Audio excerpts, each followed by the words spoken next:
बहुत बहुत स्वागत है आपका संपतिया जी। आपने जैसा कि बताया काफी व्यस्त समय था और विशेष तौर से आप भोपाल इसी कार्यक्रम के लिए आई हैं, तो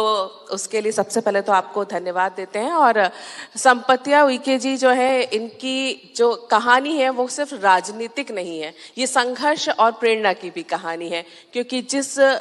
बैकग्राउंड से निकलकर आज ये यहाँ पर पहुंची हैं, आज मंत्री बनी है, जनसेवा कर रही हैं, उसके पीछे की भी एक लंबी गाथा है जो विशेष तौर से जितने भी हमारे जनजातीय समुदाय के लोग हैं उनके लिए तो प्रेरणादायी है ही, जितनी महिलाएं यहाँ बैठी हैं उनके लिए भी काफी प्रेरणादायी है। तो उसके लिए सबसे पहले तो मैं आपको बधाई देती हूँ। बहुत बहुत धन्यवाद। आज इस सत्र में हम ये चर्चा करेंगे कि जो विभाग आपके पास है, वैसे अगर आसान शब्दों में उसे पानी का विभाग कहा जाता है, जिसमें कई चुनौतियां होती हैं,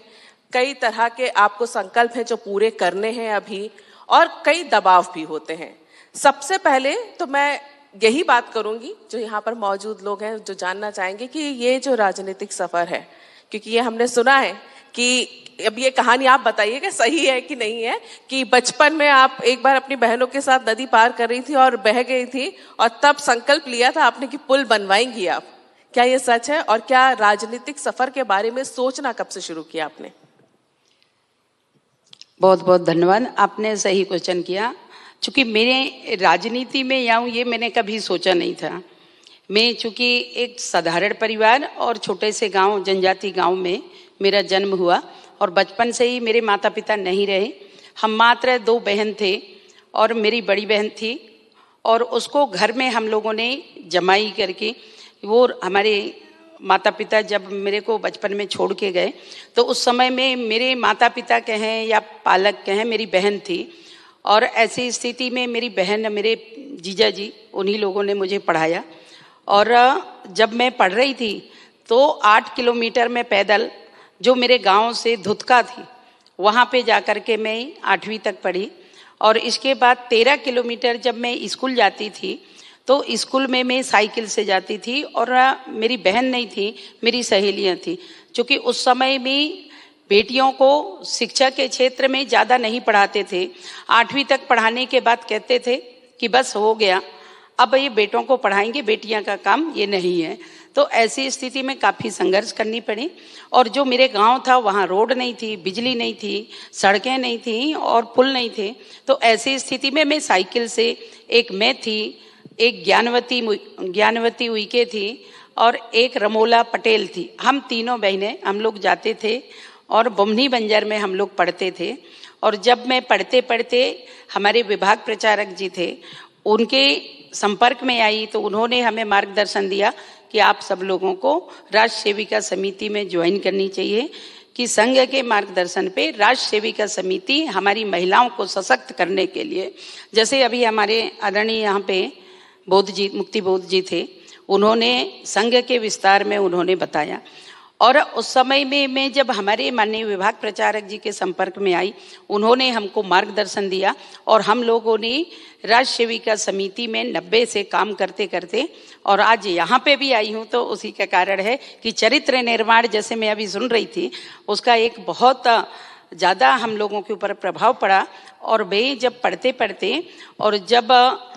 एक सरस्वती शिशु मंदिर के आचार्य बनी, 11 साल तक शिशु मंदिर के आचार्य बन करके, और जहाँ जनजाति क्षेत्र थे वहाँ पे हमने विद्यालय खुलाया और मैं खुद भी 3 विद्यालय का संचालन करती थी। और हम लोगों ने लगातार वरिष्ठों के मार्गदर्शन पे काम करते करते जब ऐसे दिन आया कि जब मेरी शादी हुई, शादी के बाद एक सामान्य परिवार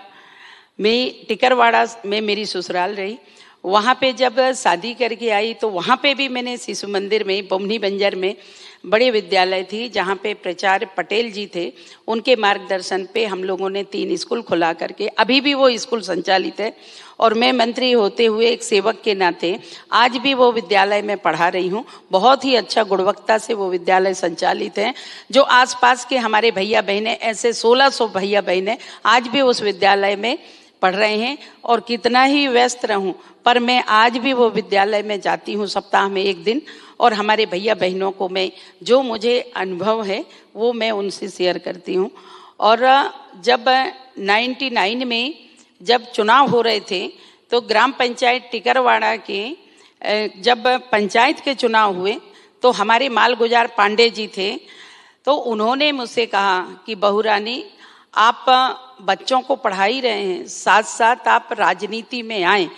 तो मैंने उस समय में निवेदन की थी कि मैं राजनीति में नहीं आऊँगी,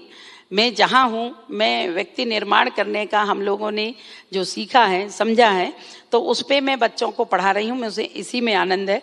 फिर उन्होंने कहा कि इस गांव में लाइट नहीं है, इस गांव में रोड नहीं है, तो आपको, आप जैसे व्यक्ति को आना चाहिए और ये जनजाति गांव का विकास करना चाहिए। तो फिर उस समय में मैंने अपनी तरफ से गांव वालों से एक प्रस्ताव रखी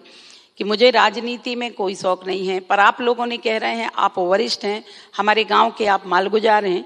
तो आपके कहने पे मैं राजनीति में आऊंगी, पर एक शर्त है कि आप सब लोग मुझे यदि चाह रहे हैं तो निर्विरोध पंचायत आप लोग करें तो ही मैं आ पाऊंगी। और उस समय में 99 में पंचायत के इलेक्शन के समय में ग्राम पंचायत टिकरवाड़ा की मैं सरपंच बनी, और सरपंच बनने के बाद मैंने लगातार हमारे वरिष्ठों के और पूर्व में जो पंचायत में प्रतिनिधि रहे उन सब के सहयोग से जब मैंने काम किया, तो 2002 में मुझे राष्ट्रीय पुरस्कार, जो हमारे शिक्षा के क्षेत्र में और सफाई के क्षेत्र में मैंने जो काम किया, महिलाओं के क्षेत्र में स्व सहायता समूह बनाने के लिए काम की, तो उसमें मुझे बेस्ट पुरस्कार हमें राष्ट्रीय स्तर का मिला। और तब से लेकर के लगातार महिलाओं में मैंने काम की। और चूंकि मैं जब देखती थी कि उन जनजाति बहनों के बीच में, उन गरीबों के बीच में मैं रही, तो वहाँ मैं देखती थी कि वो जंगल जाते थे और जंगल से लकड़ी ला करके दूसरे दिन वो शहर की ओर ले जा करके बेचते थे, तो वो मेरे मन में बहुत थी। और ऐसी स्थिति में जब मैंने काम किया तो 98 से लगातार अभी तक मैंने 16,000 सेल्फ हेल्प ग्रुप बनाई, और टोटल जनजाति समाज की बहनों की, और उनके बीच में आज भी मैं जा रही हूँ, जिसमें हमारे 11,000 स्व सहायता समूह की बहनें, जो एक समूह में 10 से 15 बहनें रहती हैं। आज इस योग हमारे वरिष्ठों ने मुझे, भारतीय जनता पार्टी ने यहाँ बैठा ली, तो आज की स्थिति में ऐसे हमारे 11,000 स्व सहायता समूह की बहनें हैं जो आत्मनिर्भर की ओर और लखपति दीदी की ओर बढ़ करके और आज आगे आ रही हैं। तो मुझे बहुत प्रसन्नता हो रही है। मैंने 98 में सरपंच रही 2003-04 तक, और 2003-04 के बाद लगातार 15 साल तक जिला पंचायत अध्यक्ष निर्विरोध रही। और जब ये स्व सहायता समूह की बहनों का पूर्व में, जब तत्कालीन मुख्यमंत्री शिवराज सिंह चौहान थे, तो जब मेरे पंचायत में रामनगर में एक 24 अप्रैल को पंचायती दिवस के रूप में हम लोगों ने देश के यशस्वी प्रधानमंत्री आदरणीय नरेंद्र मोदी जी को वहाँ पे बुलाए। तो जब आदरणीय नरेंद्र मोदी जी आए और उन्होंने देखा कि इतनी बड़ी संख्या में बहनें काम कर रही हैं, तो उस समय में उनसे जो हमने मांग किया था कि पोषण आहार के माध्यम से यहाँ पे एक ऐसा काम मिल जाए ताकि हमारी बहनें कुपोषित हैं, बच्चे कुपोषित रहते हैं, तो उन बहनों के लिए कोई अच्छा काम हम कर सकें। और मुझे आज बताते हुए हर्ष हो रहा है कि जब देश के यशस्वी प्रधानमंत्री जी पंचायत में आए थे, और उस समय में हमारी बहनें 1 से 1.25 लाख बहनें वहाँ आई थी और सभी लोगों ने गुहार लगाई थी, तो माननीय यशस्वी प्रधानमंत्री जी ने पूरे महाकौशल के हमारे जितने पंचायतें हैं उन सभी 14 जिलों के लिए माननीय प्रधानमंत्री जी ने पोषण आहार, जो आंगनवाड़ी में अच्छे गुणवत्ता के साथ दिया जाता है, तो उन बहनें ही आज वो पोषण आहार ऐसे फैक्ट्री को चला रहे हैं। तो मुझे बहुत प्रसन्नता हो रही कि हमारी बहनें अच्छे क्वालिटी के साथ पोषण आहार देने का काम हमारी स्व सहायता समूह की बहनें वो चला रही हैं। तो वो कार्यक्रम करने के बाद जैसे ही 2017 में जब श्रद्धेय अनिल माधव दवे जी शांत हुए, तो उस समय में उनकी जो सीट थी राज्यसभा की, तो 2017 में मुझे राज्यसभा में भेजा गया, और 2017 से लेकर के 2022 तक मैं राज्यसभा में रही। मैंने कभी कल्पना नहीं की थी कि भारतीय जनता पार्टी और मेरे वरिष्ठों ने राज्यसभा में भेजेंगे। मेरी कोई महत्वाकांक्षा नहीं थी, मैंने कभी सोचा भी नहीं था, पर एक जनजातीय बहन जो गांव खेड़े में रहती थी, जिन्होंने कभी कल्पना भी नहीं किया था, उस स्थान तक पहुंचाने का काम देश के यशस्वी प्रधानमंत्री और हमारे वरिष्ठों ने किया। जब मैं वहां पे गई तो 2019 में जो देश के हित में ऐसे अनेक जो विधेयक पास हुए, जिसमें जुलाई में 2019 में 3 तलाक का अधिनियम बना और 5 अगस्त 2019 में 370 धारा उस समय में बनी, कानून बनी। और उसके साथ साथ जब बहुत लंबे समय से जो अयोध्या में राम मंदिर बने उसके लिए सुप्रीम कोर्ट में जो फैसला आई तो वो भी 2019 में ही आई। तो मेरे बताने का आशय ये है कि जब मैं राज्यसभा में थी और उस समय में एक साधारण सी कार्यकर्ता बन करके, और उस समय में जब सर्वोच्च सदन राज्यसभा होती है तो वहाँ पे जा कर के देखी तो ऐसे अनेक जो संविधान, ऐसे अनेक कानून बने। तो वो एक अच्छा स्वर्णिम मेरा कार्यकाल था। और जब 2023 में जब चुनाव हुए तो भारतीय जनता पार्टी और मेरे वरिष्ठों ने मुझे मंडला विधानसभा से पुनः फिर विधायक की टिकट दिए, विधायक में बनी। पूरे क्षेत्र में सिर्फ मंडला विधानसभा से ही भारतीय जनता पार्टी जीती और हमारे आसपास के 17 सीटें हम हार गए। और उस पर भी जनता जनार्दन ने देखा कि काम कर रही हैं और फील्ड की हैं, तो उस दृष्टि से मुझे 18,000 वोटों से मुझे विधानसभा में विजय श्री हासिल मिली। मैंने सपना में नहीं सोचा था कि मैं मध्य प्रदेश सरकार के साथ एक सेवक के नाते मुझे मंत्री पद मिलेंगे, पर मेरे वरिष्ठों के सहयोग से, माननीय यशस्वी मुख्यमंत्री जी के आशीर्वाद से मुझे पुनः मंत्री बनाया गया। और जब मैं मंत्री बनी 25 दिसंबर 2023 में हम लोगों ने जब राजभवन में शपथ ग्रहण किया, उसके बाद लग रहा था कि ये बहुत कठिन विभाग है। और जिस तरह से मैंने जब 5 तारीख को ऑफिस गई तो मैंने अपने अधिकारियों को बुला करके पूछी कि यहाँ का क्या प्रोग्रेस है, क्योंकि वो जनजाति क्षेत्र से मैं आई थी जो लगातार मैं देखती थी कि जंगल पहाड़ में रहने वाले वो भोले भाले जनजाति समाज के भैया बहनें जो मुख्य धारा से भटके हुए थे, पर देश के यशस्वी प्रधानमंत्री जी को मैं सही दिल से, और सिर्फ मैं अकेले नहीं, समस्त जनजाति समाज हृदय से कृतज्ञता व्यक्त करते हैं कि उन भाई बहनों को जो शुद्ध पेयजल मिले उसके लिए 2020 में उन्होंने एक पृथक से मंत्रालय बना करके जल जीवन मिशन का गठन किया और उस विभाग का मुझे दायित्व दिया। तो जब मैंने इसमें शपथ ग्रहण की तो उस समय में मात्र 13.20 हमारा ये विभाग की उपलब्धि थी, पर आज की स्थिति में 71% हम जल जीवन मिशन में आज हम सफलता हासिल किए, जिसमें 29,000 हमारे ग्रामीण गांव थे जो सिंगल विलेज स्कीम थी, और सामूहिक विलेज ऐसे हमारे योजना 147 ऐसी योजना थी जो हमारे सामूहिक प्रदाय योजना, जिनको बल्क में हम लोग पानी देते हैं, जो हमारे 800-900 ऐसे हमारे गांव रहते हैं, उन गांव को एक साथ ही एक ही योजना के माध्यम से घर घर पानी पहुंचाने तक का हम लोग काम करते हैं। और देश के यशस्वी प्रधानमंत्री और हमारे लाडले मुख्यमंत्री मोहन यादव जी के नेतृत्व में आज 15 करोड़ से ज़्यादा परिवारों को देश के अंदर घर घर तक नल से जल पहुंचाने का काम कर रहे हैं। बहुत सी चुनौतियां आई जो ग्रामीण क्षेत्र में जब मैं जाती थी तो कहीं पाइप जहां डालते थे तो आधा अधूरे रोड टूटी रहती थी, जिसको लेकर के जब मैं विधानसभा में गई तो लोगों ने बहुत हल्ला किया, बहुत शोरगुल किया कि ये विभाग आपका ऐसा है, यहाँ अधूरे पाइप पड़े हैं, यहाँ अधूरा काम पड़ा हुआ है, ये पाइप में यहाँ पे पानी नहीं पहुँच रहा है, ये मोटर जली हुई है, ये तार उखड़ी हुई है, यहाँ पे बिजली नहीं है, यहाँ पे ट्रांसफार्म जली हुई है। तो ऐसी बहुत सारी चुनौतियां आई, चूंकि हमारे जल जीवन मिशन के और जल निगम के अध्यक्ष आदरणीय मध्य प्रदेश के मुखिया डॉक्टर मोहन यादव जी मुख्यमंत्री होते हैं, तो माननीय मुख्यमंत्री जी को मैंने बताई और माननीय मुख्यमंत्री जी से निवेदन की कि इसमें आपका सहयोग अति आवश्यक है, क्योंकि मैं विधानसभा में पहली बार गई और विधानसभा में बहुत सारी ऐसी स्थिति आई कि मैं जवाब देते देते थक गई। तब माननीय मुख्यमंत्री जी ने कहा कि चिंता नहीं करो, हम बैठ करके उसका निराकरण करेंगे। और तब से लेकर के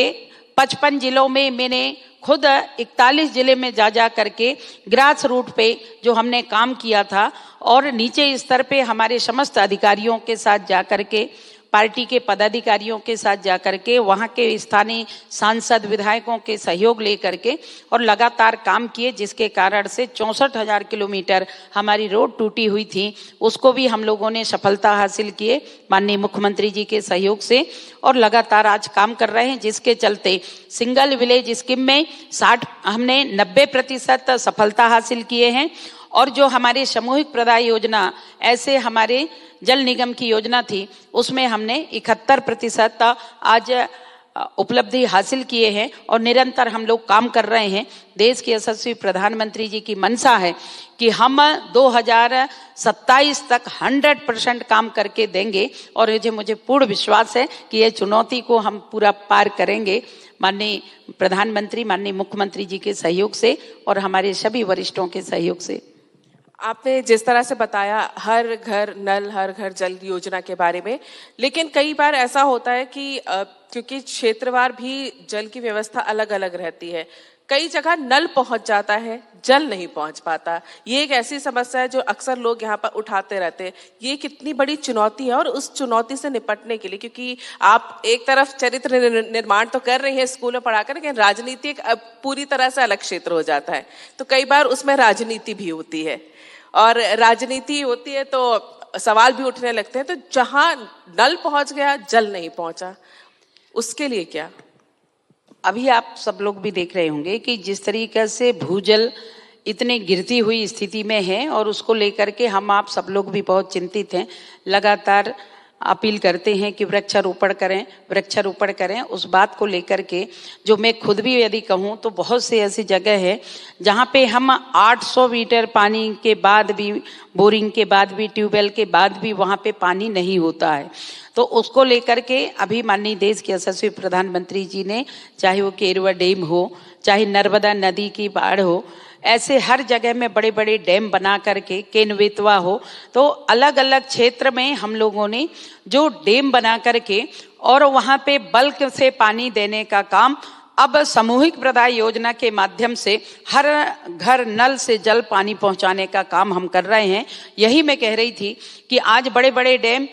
बना करके और जिस तरीके से लोगों को पानी पहुँचाने का काम भारतीय जनता पार्टी की सरकार कर रही है, तो मैं आप लोगों को विश्वास दिलाती हूं कि 2027 तक बड़े डैमों के माध्यम से भी हम लोग पानी पहुंचाएंगे, और जो भूजल स्थिति, जो वाटर लेवल डाउन हो रहा है, उसको भी हम लोगों की कोशिश है कि जनता जनार्दन के सहयोग से, समाज के सहयोग से हम लोग वृक्षारोपण भी लगा रहे हैं, जिसके चलते माननीय प्रधानमंत्री जी ने, माननीय मुख्यमंत्री जी ने आह्वान किया है कि एक पेड़ माँ के नाम से लगाएं, और ऐसे जगह पे लगा करके और हम लोग अपने पर्यावरण को भी बचाएं, और साथ में पानी जहाँ पे नदी के किनारे हम वृक्षारोपण भी करें, और ऐसे जगह से हम लोग पानी ले रहे हैं, चाहे वो नर्मदा, जैसे यदि मैं मंडला की रहने वाली हूँ, माँ नर्मदा अमरकंटक से निकल करके मंडला होते हुए 16 जिलों को कवर करती है, तो ये हमारी जीवनदायिनी है। और जीवनदायिनी होने के नाते माँ नर्मदा को संरक्षित करना, माँ नर्मदा के जल से हम लोगों ने पानी सिंचित तो कर ही रहे हैं, किसानों के लिए पानी की व्यवस्था, पर पीने के लिए पानी की व्यवस्था, अच्छा शुद्ध वाटर मिले, पानी मिले, उसके लिए भी हम लोग काम कर रहे हैं। बिल्कुल, जल संकट की जिस क्षेत्रों में समस्या रही है, एक तो उनके लिए क्या करेंगे, दूसरा आपने जो पाइपलाइंस की बात की है, आने वाले 10 से 15 वर्षों में जिस हिसाब से जनसंख्या वृद्धि होगी, उसको लेकर भी कोई प्लान है? क्योंकि जल एक ऐसी मूलभूत आवश्यकता है जो पूरी करनी ही करनी है, और उससे भी बड़ी बात यह कि अगर आप जल पहुंचा देते हैं, हम लोग तो दिल्ली से आए हैं और दिल्ली में हमने पिछली सरकार में देखा था, जल तो पहुंच रहा था लेकिन ना वो पीने लायक था, ना किसी तरह से उपयोग करने लायक था। तो जल की गुणवत्ता भी बहुत महत्वपूर्ण हो जाती है ऐसे में। जल की गुणवत्ता को लेकर के हम लोगों ने लगातार, दिल्ली का एक ऐसा एक राष्ट्रीय स्तर का NABL ऐसी एक संस्था है, उस संस्था के माध्यम से, वो प्रमाणित संस्था है, उस संस्था के माध्यम से हम हर जिले में ऐसा हमारा पानी शुद्ध हो उसके लिए ट्रीटमेंट प्लांट लगाते हैं। और मंडला जिले में, मध्य प्रदेश में 155 ऐसे जगह है जहाँ पे हम वाटर फिल्टर लगा करके और पानी शुद्ध मिले, इसके लिए हम लोग लगातार काम कर रहे हैं और आगे भी ऐसे निरंतर काम करते रहेंगे। जो जल का मामला होता है उसके प्रबंधन में महिलाओं की काफी बड़ी भूमिका रहती है। तो इस पूरे कार्य में क्या कोई ऐसा मॉडल आपने कुछ बनाया है जिसमें महिलाओं की भूमिका, उनकी सहभागिता को बढ़ाया जा सके? हर ग्राम पंचायत में हम लोगों ने एक किट प्रोवाइड किए हैं और हर ग्राम पंचायत में पूरे जिले के ग्राम पंचायतों में हमने 5-5 महिलाओं को प्रशिक्षण दिया गया है और उस प्रशिक्षण के माध्यम से हमारी बहनें वो लगातार वो किट है उस किट को लेकर के वो जाती हैं और जहाँ पे बोरिंग है, ट्यूबवेल है, वहाँ पे वो पहले अपने सैंपल देखती हैं। यदि शुद्ध पानी है तब तो ठीक है, यदि शुद्ध पानी नहीं है तो ऐसी स्थिति में हमारी बहनें वो अवगत कराती हैं कि यहाँ पे पानी में थोड़ी प्रॉब्लम आ रही है, तो उसको लेकर के क्लोरीन वहाँ पे डालते हैं। और उसके साथ साथ बहनों की बड़ी भूमिका है कि जिस तरीके से हमारी बहनें जो अपने रोटी रोजी में जो बनी मजदूरी करते हुए जो व्यवसाय है, बिजनेस है और ये नौकरी पेशा है, तो इन सारी चीज़ों में बहनों की ये पानी को लेकर के अहम भूमिका रहती थी, जिसके चलते हमारी बहनें यदि वो खेत में बनी मजदूरी करने जाती थी तो बहनें आती थी और एक हैंडपंप गांव के बीचों बीच होती थी और उस हैंडपंप से ही पानी लेकर के जाते थे। और जब हम देखते थे आते जाते तो एक हैंडपंप के आसपास इतने बर्तन रखे होते थे कि लगता था कि यहाँ पे कोई शॉप खोला गया है, ये तो कोई दुकान है बर्तनों की। पर आज की स्थिति में ये है कि जब बहनों को हर घर नल के से जल पानी मिल रहा है तो हमारी बहनों का समय बच रहा है। हमारी बहनों में जो समय बच रहा है तो वो अपने परिवार को, अपने बच्चों को वो समय दे पा रहे हैं। और नहीं तो हमारी बहनें हर समय वो अपने बनी मजदूरी काम करते रहती थी, हर समय वो पानी की चिंता करती रहती थी कि हम इस हैंडपंप में जाएंगे, वहाँ से हम जल्दी पानी लेके आएंगे। हमारे भाई लोग पानी को दूर से लाते थे और साइकिल में टांग करके डिब्बा में बर्तन में पानी लेकर के वो आते थे, तो काफ़ी दिक्कत होती थी। किंतु आज जो इतनी आसान हुआ है तो ये देश के यशस्वी प्रधानमंत्री नरेंद्र मोदी जी के और माननीय मुख्यमंत्री जी के कारण ही ये संभव हुआ है। बिल्कुल। और माननीय हमारे प्रधानमंत्री जी हैं, वो काफ़ी टेक सेवी भी रहते हैं। तो अगर हम digital monitoring, real time water quality जैसे इनोवेशंस की बात करें जिसमें टेस्टिंग होती है पानी की, उसको लेके मध्य प्रदेश सरकार क्या काम कर रही है और ख़ास तौर से 2030 में तक लेकर आपका कोई वाटर विजन है मध्य प्रदेश के लिए? आपने जैसे वाटर टेस्टिंग की बात कही, तो वाटर टेस्टिंग हमने हर जिले में एक ऐसा आधुनिक एक वाटर टेस्टिंग के लिए एक अलग से प्रयोगशाला बनाया है और उस प्रयोगशाला के माध्यम से हर तरह की टेस्टिंग होती है और टेस्टिंग के बाद ही हम लोगों ने जनता जनार्दन को वहाँ पे पानी उपलब्ध कराते हैं। एक प्रश्न ये भी बनता है, जैसे कि लोग हमेशा उठाते हैं प्रश्न, जनजाति समुदाय से आप आती हैं, जब जनजाति समुदाय से एक महिला के तौर पर समाज सेवा करते हुए राजनीति तक आना, क्या इसमें किसी तरह की ऐसी चुनौतियां, किसी तरह का भेदभाव या किसी तरह की ऐसी राजनीति आपको झेलनी पड़ी है जो कि जिसका आप उल्लेख करना चाहें और जिससे कोई सबक भी लेना चाहें? चूंकि जब मैं 98 की बात कर रही हूँ, 99 की बात कर रही हूँ, उस समय में मैं जब सरपंच थी और मेरे पति तहसीलदार थे, तो जब उस समय पहले वो पटवारी थे, पटवारी में अच्छा काम किए, फिर आरआई बने, आरआई बनने के बाद वो नायब तहसीलदार बने थे। आज भले ही नहीं है, पर एक महिला को चूंकि सिंगल पेरेंट्स होने के नाते काफ़ी संघर्षों का सामना करना पड़ा। 2012-13 में मेरे पति चले गए, तो उस समय में लोगों को लगता था कि अब इसकी सहारा सहयोग करने वाले कोई नहीं है। तो ऐसी स्थिति में मेरे सामने काफ़ी बड़ी चुनौती थी कि एक तरफ मेरे बच्चे छोटे थे और दूसरे तरफ जो जिम्मेदारी जनता जनार्दन ने दी थी, हमारे वरिष्ठों ने दिया था, हमारे मार्गदर्शकों ने दिया था, तो उस समय में मुझे भी ऐसा लग रहा था कि एक तरफ मुझे राजनीति में लाया गया और ये कह करके कि नहीं, आप सशक्त महिला है और आप बहुत अच्छे से काम कर पाएंगे, विकास कर पाएंगे और गरीबों के हित में, महिलाओं के हित में आप अच्छे काम कर पाएंगे। तो उस समय में मुझे ये सारी बातें भी याद आती थी। और दूसरी तरफ ये स्थिति थी मेरे कि छोटे बच्चे थे परिवार में, मेरे सास ससुर बहुत बुजुर्ग थे, मेरी सासू माँ थी वो लंगड़ी थी, मेरे ससुर साहब एक आंख से अंधे थे। तो ऐसे कंडीशन में, और मेरे पति थे उस समय में, तो मेरे पति नहीं थे, तो उस समय में मेरे मतलब एक फैमिली परिस्थितियां बहुत दयनीय थी। तो वो सब परिस्थितियों को ध्यान में रखते हुए उस समय में मुझे ऐसा लग रहा था कि मैं राजनीति करूं कि फिर घर पे बैठ जाऊं खेती करूं, तो मैं क्या करूं वो मेरे समझ में नहीं आ रही थी। और उस समय में मुझे ऐसा लगता है कि यदि परिवार में कोई सहारा नहीं होते या उनके पति नहीं होते या उनके पीछे उनके परिवार खड़ी नहीं होती, तो ऐसे कंडीशन में उस समय में महिलाओं के साथ बहुत बड़ी चुनौती होती है कि समाज में काम करना और ये सारी चीज़ें और परिवार को संभालना और परिवार की देख रेख करना। पर परमात्मा की कृपा, माँ नर्मदा की कृपा रही कि मैंने सास ससुर की सेवा भी बहुत अच्छे से करी और मेरे बच्चे भी अच्छे पढ़ लिख करके आज अच्छे जगह पे पहुंच गए। बेटी है वो पीएचडी कर रही है, मजिस्ट्रेट है, और बेटा है वो अपने खेती, जो मेरी खेती है और एक छोटा सा वेयर हाउस है वो बेटा पूरा संभाल लेता है। बहू टीचर है, आज नाती पोती सब हैं, तो अब घर से बिल्कुल फ्री हैंड हूँ। बेटी है तो वो भी जॉब में है, तो आज मैं निश्चिंत होकर के राजनीति कर सकती हूँ। एक चुनौती आती है जो त्रिस्तरीय पंचायती राज में 50% आरक्षण भारतीय जनता पार्टी की सरकार आई, तो 2003 के बाद जब 50% आरक्षण महिलाओं को पंचायती राज में दिया गया, जिसमें हमारी बहनें पंचायत में सरपंच बनी, जनपद में बनी, जिला पंचायत में बनी, नगर पालिका में बनी, पार्षद बनी, तो ऐसी स्थिति में स्टार्टिंग में महिलाओं की क्षमता को कम आंका जाता था समाज में। और उस समय में जो महिला सरपंच या पंच या जनपद या जिला पंचायत में अध्यक्ष के रूप में रहे, तो उस समय में उनके पतिदेव वो कहते थे कि आप घर बैठ जाओ, हम होकर के आते हैं और आप क्या बताओगे, हम जा करके हम समझाएंगे जनता को। तो पत्नी सरपंच रहती थी और पति खड़े होकर के कहते थे कि मैं प्रधानपति हूँ। तो उस समय में महिलाओं के लिए काफी वो थोड़ा अच्छी बात नहीं थी। तो महिलाएं जो सरपंच रहती थी उनको घर बैठाल देते थे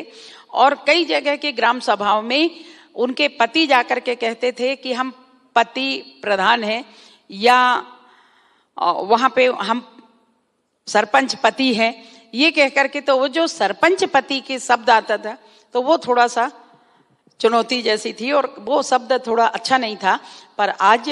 जब सरकार केंद्र में सरकार बनी, प्रदेश में सरकार बनी, डबल इंजन की सरकार आई, तो ऐसे अनेक सशक्तिकरण के कार्यक्रम संचालित हुए, जिसके चलते मैं अभी जैसे कह रही थी कि राष्ट्र सेविका समिति के माध्यम से भी हमारी बहनों का चरित्र निर्माण करने का पूरे देश भर में ये काम किया जा रहा है। तो जिसके चलते महिलाओं में सशक्तिकरण हुई और आज महिलाएं बहुत अच्छे से, चाहे वो छोटी जिम्मेदारी हो या बड़ी जिम्मेदारी हो, किचन से लेकर के चौके चूल्हा से लेकर के आज वो समाज में भी अच्छा प्रतिनिधित्व कर सकती हैं। आपने जिस तरह से बताया अपनी चुनौतियों के बारे में, निजी जीवन की चुनौतियां हैं जैसे, लेकिन जब आप राजनीति में भी आई हैं तो पूरा एक प्रोसेस फॉलो करते हुए आई। सरपंच से जिला पंचायत अध्यक्ष, फिर राज्यसभा भी गई और फिर आप मंत्री पद पे आई। ये भी एक ऐसी जर्नी होती है जिसमें कई अनुभव होते हैं। एक मंत्री के तौर पर आपने ये तो बताया कि क्या क्या कार्य किए जाने हैं, लेकिन उन कार्यों के क्रियान्वयन में राजनीतिक तौर पर, एक राजनेता के तौर पर अगर आप प्रोसेस में देखें, क्या उसमें भी कुछ कमियां होती हैं? कई बार ऐसा होता है कि नौकरशाही हावी हो जाती है, जो हम कई बार देखते हैं। कई बार ऐसा होता है कि जो आपने योजनाएं बनाई हैं वो विभाग के ही कुछ लोगों की वजह से लागू नहीं हो पाती। क्या इस तरह की चुनौतियां भी आती हैं और उनसे कैसे निपटा जाता है? आती हैं। मैंने सभी हमारे जितने जिम्मेदारी पद में, चाहे वो सरपंच हों या सांसद हों या विधायक हों, वैसे तो वो अपने आप में भी काफ़ी सक्षम रहती हैं तभी वहाँ पे बैठती हैं, पर सबको मैंने यही बात कहती हूँ। अभी मैं कुछ दिन पहले ही पंचायत की एक सम्मेलन रखी थी बहनों की, मातृशक्तियों की, त्रिस्तरीय पंचायती राज की। तो बहुत सी बहनें हम लोगों को कह रही थी कि दीदी आपने कैसे संघर्ष करके यहाँ पहुँची और ये क्या राज है। तो मैंने उन सभी बहनों को बोली कि यदि पंचायत में आप सरपंच हैं तो आपके सेक्रेटरी सचिव होते हैं, तो वो चाहे वो पंचायत में सेक्रेटरी हो या जनपद के सीईओ हो या जिला पंचायत के सीईओ हो या मैं खुद भी मंत्री के नाते मेरे सेक्रेटरी हो, यदि आप में जो कानूनी और जो पुस्तकीय ज्ञान आपको, जो एक्ट का ज्ञान यदि आपको है तो आपको कोई परेशान नहीं करेंगे। यदि एक्ट का ज्ञान है, आपको जानकारी है, यदि पंचायत एक्ट हो या हमारे मंत्रालय के एक्ट हो, यदि वो जानकारी आपको है तो उस एक्ट के माध्यम से आप अपने अधिकारियों के साथ तालमेल बैठाल करके बहुत अच्छे से काम कर सकते हो। थोड़ी सी कठिनाई आई मेरे ऊपर, पर मैंने चूंकि समाज में काम करते करते मुझे पता है कि हम क्या कर सकते हैं और हमको कैसे काम करना है, उसको लेकर के लगातार काम कर रहे हैं। और हमारे वरिष्ठ हैं, यदि ऐसा कहीं लगता है कि यहाँ पे हमको समझ में नहीं आता तो हमारे बहुत से ऐसे विद्वान हैं, उनसे भी पूछ लेते हैं। मार्गदर्शक हमारे माननीय मुख्यमंत्री जी हैं, वो भी हम लोगों को मार्गदर्शन देते रहते हैं। जैसे कि कल ही हमारी जल जीवन मिशन की एक बड़ी समीक्षा है, जिसमें माननीय मुख्यमंत्री जी के साथ हम लोग बैठेंगे। एक चुनौती जरूर हम लोगों के पास सामने आई कि जो हम लोगों ने 21,332 गांव को हम लोगों ने 100% काम करके दिखाया। अब 100% काम करके दिखाया, जिसमें से हमारे 15,103 गांव को ही पंचायत वेरिफिकेशन करके और हम लोगों को सौंपे। तो मैंने कहा कि पंचायत क्यों सौंपती नहीं है, कि हम जब 100% काम किया तो 100% काम है और जनता संतुष्ट है, तो उसको ग्राम सभा में पारित करके कि हाँ ये ऊपर टोला तक पानी आ रहा है, श्याम के घर में पानी आ रहा है, तो पंचायत को अनुमोदन करके हम लोगों को देनी चाहिए। पर पंचायत नहीं देती थी। फिर हम लोगों ने माननीय मुख्यमंत्री जी के साथ चर्चा करके और सीएस साहब के साथ चर्चा करके और हमारे पंचायत मंत्री के साथ, उनके साथ बैठ करके, आदरणीय प्रहलाद जी के साथ बैठ करके इसमें हम लोगों ने चिन्हित किया कि हमारी इतने काम करने के बाद उपलब्धि हम लोगों को क्यों नहीं मिल पा रही है। तो हम लोग सब बैठ करके 3 बार मीटिंग हुई और मीटिंग के बाद एक डिस्कस में पहुंचे कि अब हम लोग नई एक नीति बना रहे हैं, जिसके चलते हमने कहा कि या पंचायत ही नल जल योजना का संचालित करें या फिर पीएचई ही नल जल योजना का संचालन करें। तो नल जल योजना का संधारण और संचालन कोई भी एक ही विभाग करेंगे तो वो ज्यादा अच्छा रहेगा। यदि आधा काम पंचायत करेगी, आधा काम यदि पीएचई करेगी, तो ऐसी स्थिति में वो एक दूसरे के ऊपर आरोप प्रत्यारोप लगाते रहेंगे। तो फिर लास्ट में डिसीजन ये हुआ कि एक नीति बनाए और एक नीति बना करके, और हम लोगों ने जो बल्क वाटर में पानी, जो बल्क में हम पानी दे रहे हैं सामूहिक प्रदाय योजना के तहत पे, तो जो ठेकेदार काम करता है वो ठेकेदार 10 साल तक लगातार उसको पूरा संचालन और संधारण का काम करेगा। वैसे ही पीएचई में सिंगल विलेज स्कीम में हम लोगों ने एक नई नीति बना रहे हैं। तो उस नई नीति में हम लोग कंप्लीट काम करेंगे और काम करने के बाद जनपद पंचायत या जिला पंचायत के नॉर्म्स के माध्यम से हम हर विकास खंड में 313 विकास खंड है, उसमें हम लोगों ने जो ठेकेदारी प्रथा, जो वहाँ पे जो काम किया है, वो पूरे 100% पूरे समय हमारे ग्रामीण जनता जनार्दन को पानी मिले नल से जल, उसके लिए एक नीति बनाए हैं और उसका संचालन और संधारण पीएचई करेगी। बस अंत में एक और प्रश्न मैं आपसे पूछना चाहूंगी, क्योंकि आप मंत्री नहीं, समाज सेविका भी हैं, जनजातीय समुदाय से आप आती हैं। हाल ही में बिरसा मुंडा जी की जयंती भी है, हमने मनाई है। जनजातीय समुदाय में जो एक बहुत बड़ी समस्या है कन्वर्जन, जो कन्वर्जन का मुद्दा है, वहाँ पर काफ़ी ज़्यादा देखा जाए तो गंभीर होता जाता है, जिसको लेकर कार्य भी किया जा रहा है। एक समाज सेविका के तौर पर आपके साथ तो महिलाओं का इतना योगदान है, क्या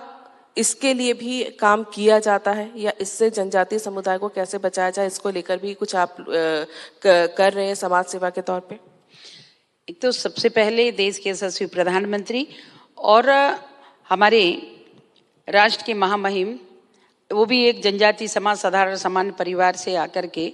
और आज देश को संभाल रही हैं, ऐसे महामहिम द्रौपदी मुर्मू जी जब शहडोल में आकर के और भगवान बिरसा मुंडा जी को जनजाति गौरव दिवस का उपाधि दिए, और माननीय प्रधानमंत्री जी ने 2020 में जब जनजाति गौरव दिवस की घोषणा किए और हमारी राजधानी जमुरी मैदान में ही माननीय प्रधानमंत्री जी आए,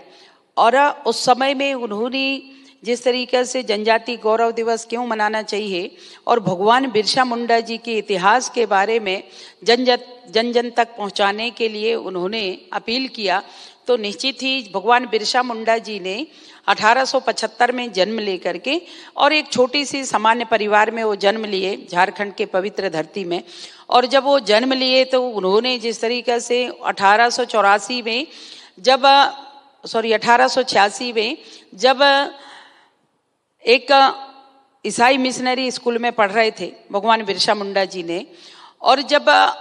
ईसाई स्कूल में जब वो पढ़ रहे थे तो उन्होंने देखा कि जनजाति समाज के साथ ये ब्रिटिश सरकार ने भेदभाव कर रहे हैं, इनके ऊपर अत्याचार कर रहे हैं। तो ऐसी स्थिति में वो कम उम्र में भी 16 साल के थे और उस कम उम्र में भी उन्होंने लगातार चिंतन मंथन करते रहे और उन्होंने सोचा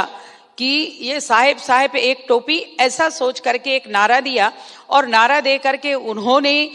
जो ईसाई धर्म